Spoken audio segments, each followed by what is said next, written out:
Yaxshimisiz? Tinchmisan? Nima gap ekan? Bilmasam, balki uylanmoqchidir. Shu xotinning gapiga kirib, mana shu uydan mosuvo bo'lib qoldim. Yuring gaplashaylik, nima gap ekan o'zi?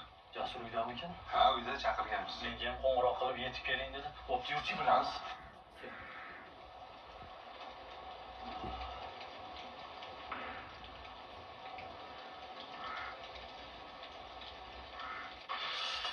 Keling aka. Kezavor.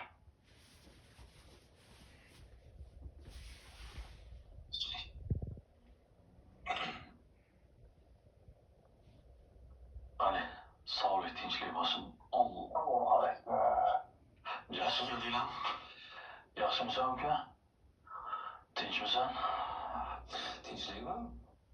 Qo'ng'iroq qilding? Ha, nima gap o'zi?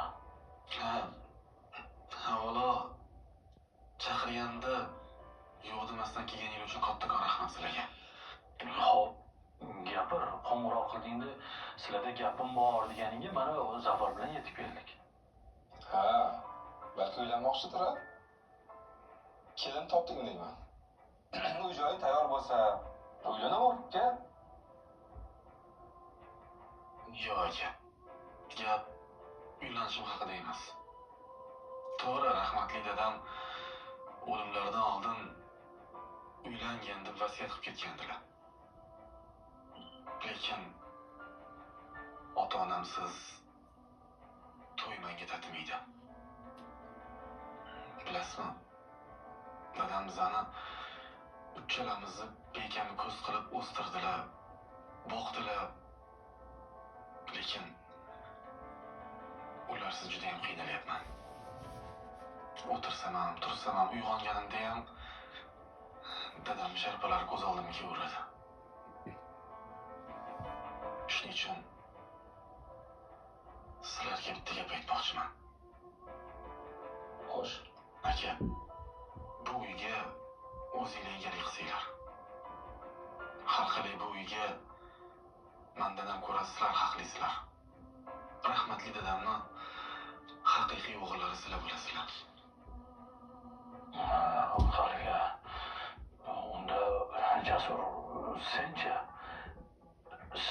Sen qayerda yashamoqchisan? Men chet elga qaytib ketmoqchiman.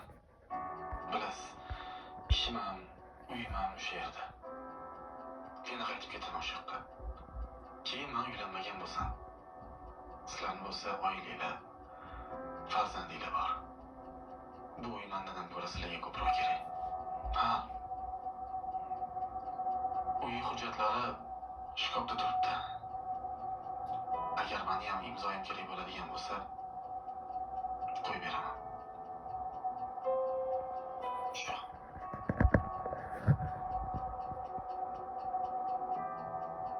uka. Bizni kechir. Biz Samarqandda noto'g'ri o'ylagan ekanmiz.